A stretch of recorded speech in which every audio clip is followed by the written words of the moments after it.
지금부터 내가 해주는 얘기 들어주겠니?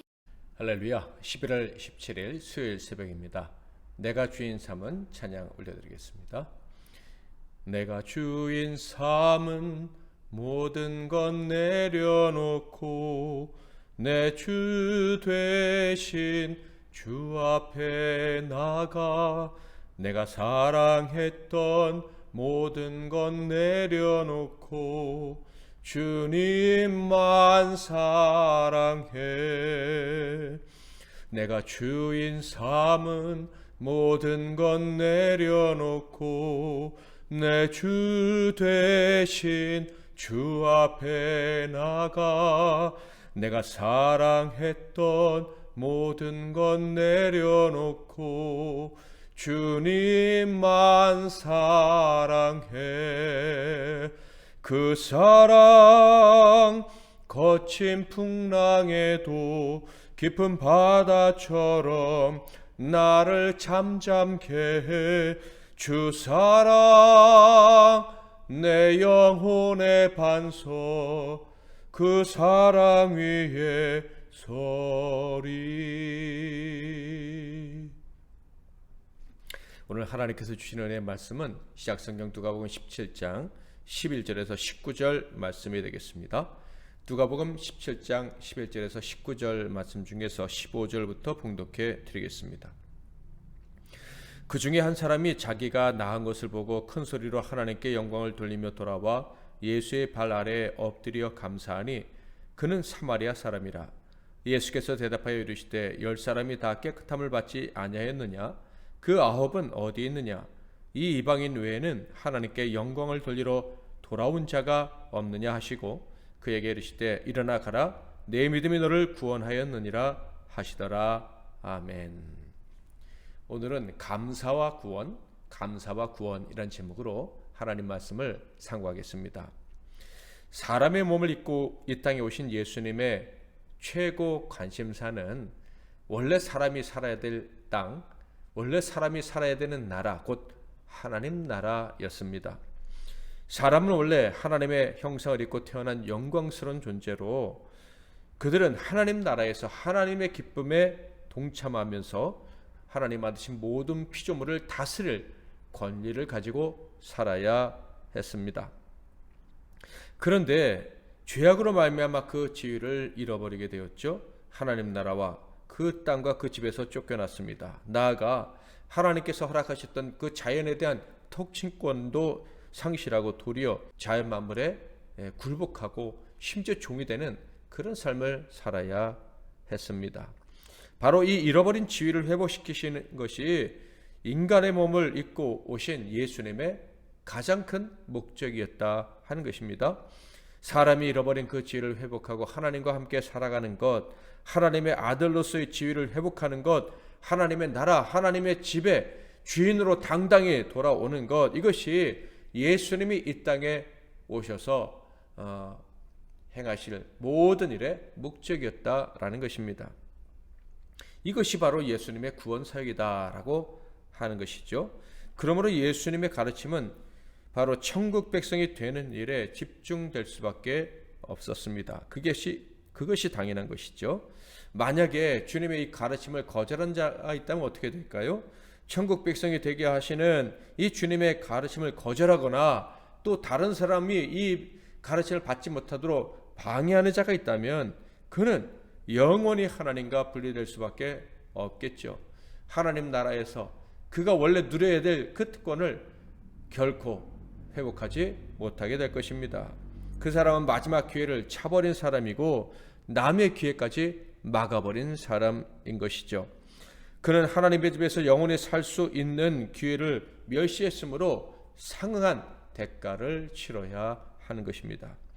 누가복음 17장에는 다른 사람이 하나님 나라 백성 되는 것을 방해한 자, 그런 자에게 얼마나 무서운 형벌이 내려지는가에 대한 말씀을 예수님이 직접 들려주셨습니다. 그것이 기록되어 있죠. 17장 1절 2절 예수께서 제자들에게 이르시되 실족하게 하는 것이 없을 수는 없으나 그렇게 하는 자에게는 화로다.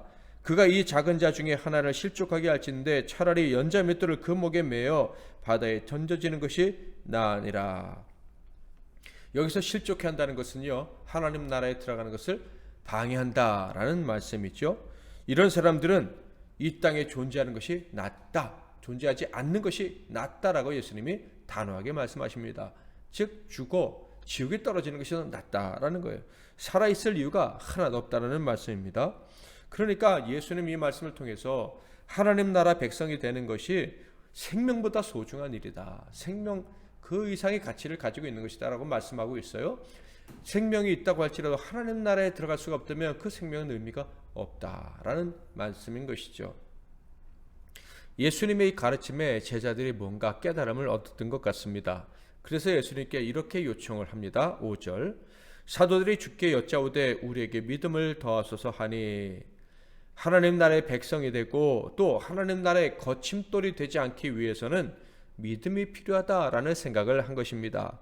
즉 하나님 나라 백성 되고 또 하나님 나라의 이 백성이 되는 일을 막는 거침돌이 되지 않기 위해서는 정말 능력이 필요한데 자신들의 능력으로는 불가능할 것 같다라는 생각이 된 거예요. 그래서 주님의 도우심이 필요하다, 주님을 의지하는 믿음이 필요하다. 그래서 주님 우리에게 믿음을 더해 주세요라고 요청을 한 것입니다.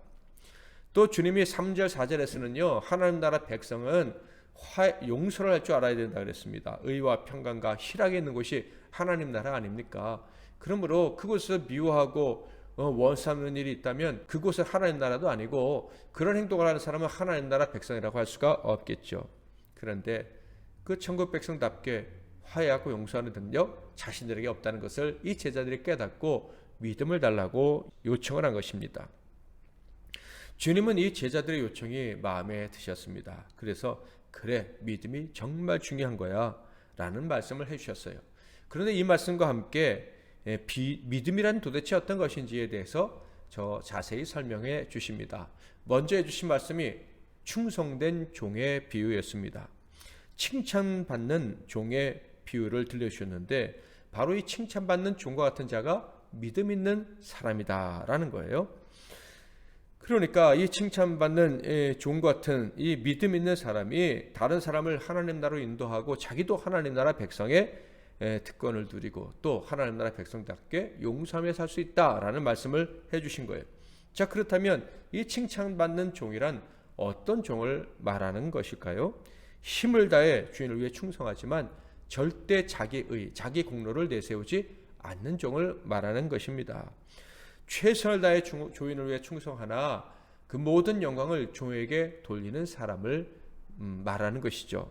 자, 그렇다면 이 종이 그렇게 열심히 일하고 밭에서 열심히 일하다가 돌아와서 쉬지 않고 또 주인을 위해서 밥을 준비하고 주인이 없어도 그냥 빈틈이 없도록 일하고, 그래서 칭찬받는 이런 종이 될 수 있는 이유는 무엇입니까? 바로 그 종은 주인을 진심으로 사랑할 뿐만 아니라 주인에게 진정한 감사의 마음이 있기 때문이죠. 주인이 있으므로 자기가 할 일이 있고 자기가 살 수 있다는 것에 대한 그 감사한 마음이 있기 때문에 이 종은 아무리 피곤해도 주인을 기쁘시게 해드리려고 최선을 다하는 것입니다.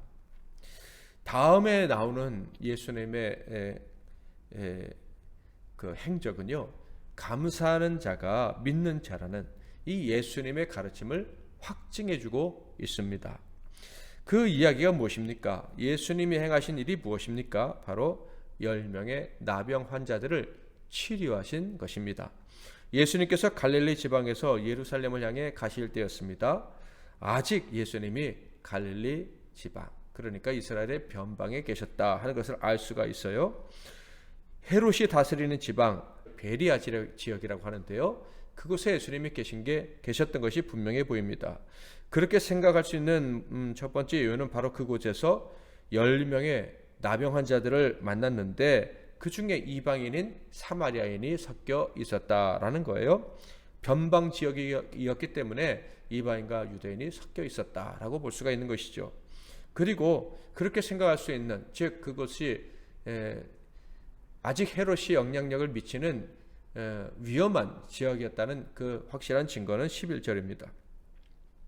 예수께서 예루살렘으로 가실 때 사마리아와 갈릴리 사이로 지나가시다가 헤롯을 죽이려 한다는 소식을 들으시고도 흔들리지 않고 오늘과 내일의 사역을 예수님이 하고 계셨던 거예요. 그 여우 같은 헤롯을 전혀 두려워하지 않고 주님이 하나님 앞에서 하셔야 될 일을 하셨다라는 것을 알 수가 있어요. 예수님이 어떤 일을 하셨다 그랬죠? 나병 환자를 고쳐주셨다 그랬습니다. 길에서 나병 환자들을 만나신 것입니다. 나병 환자들은요, 주님께 가까이 가지 못하고 자신들을 보시고 자신들을 고쳐달라고 소리만 멀리서 질렀습니다. 왜냐하면 그들은 마을로 들어가신 예수님 곁으로 갈 수가 없었기 때문이죠. 그들은 마을에 가면 돌을 맞아 죽는 그런 무서운 저주받은 질병에 걸린 사람들이었기 때문에 그렇습니다. 12절 13절 한 마을에 들어가시니 나병 환자 10명이 예수를 만나 멀리 서서 소리를 높여 이르되 예수 선생님이여 우리를 불쌍히 여기소서 하거늘.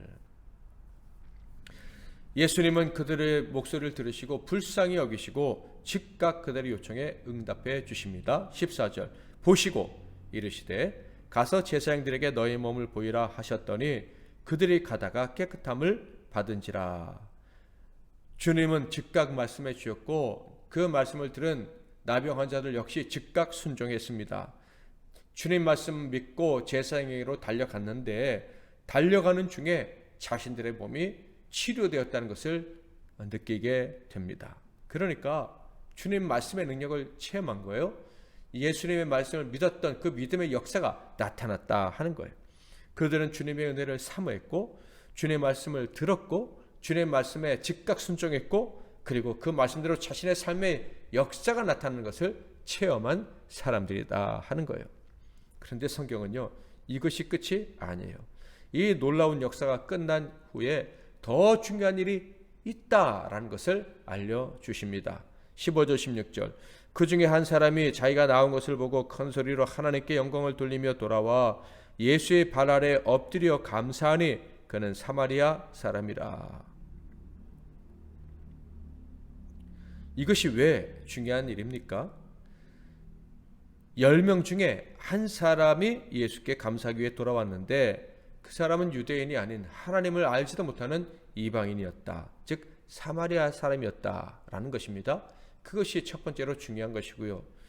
두 번째로 중요하면서도 놀라운, 참 어떻게 보면 충격적인 말씀이 있습니다.